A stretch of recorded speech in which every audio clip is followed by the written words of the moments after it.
Trump इंतजामिया का 5 लाख से जायद तारिके वतन की कानूनी हैसियत ख़त्म करने का ऐलान। गैर मुल्की खबर एजेंसी के मुताबिक ट्रंप इंतजामिया ने 5 लाख से जायद तारिके वतन की कानूनी हैसियत ख़त्म करने का ऐलान करते हुए उन्हें मुल्क छोड़ने के लिए 24 अप्रैल तक का वक्त दिया है। सदर डोनाल्ड ट्रंप ने मुल्क की तारीख की मुल्क बदरी की सबसे बड़ी मुहिम चलाने और ख़ास तौर पर लातीनी अमरीकी ममालिक से आने वाले तारिके वतन पर काबू पाने के अज़म का इजहार किया।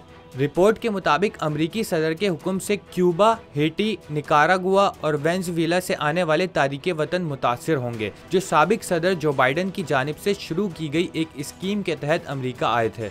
इस हवाले से सदारती हुक्म मंगल को शाया होना है और अमरीकी सदर का हुक्म विफाकी रजिस्टर में शाया होने के 30 दिन बाद ये अफराद अपना कानूनी तहफ़्फ़ुज़ खो बैठेंगे। सदारती हुक्म का मतलब यह है कि इस प्रोग्राम के तहत आने वाले तारिकीन वतन को 24 अप्रैल तक अमरीका छोड़ना होगा, बशर्तिया कि उन्होंने कोई दूसरी इमिग्रेशन हैसियत हासिल ना कर ली हो जो उन्हें मुल्क में रुकने की इजाज़त दे। रिपोर्ट के मुताबिक वेलकम यूएस नामी प्रोग्राम जो अमरीका में पनाह के मुतलाशी अफराद की मदद करता है, उसने मुतासिरा अफराद पर जोर दिया है कि वो फौरी तौर पर किसी इमिग्रेशन वकील से मशवरा करें। खबर एजेंसी के मुताबिक क्यूबन, हेटी, निकारागुआ और वेनेजुएला के शहरियों के लिए ऐलान करदा CHNV प्रोग्राम जनवरी 2023 में शुरू किया गया, जिसके तहत इन ममालिक से हर माह ज़्यादा से ज़्यादा 30,000 अफराद को 2 साल के लिए अमरीका आने की इजाज़त दी गई थी।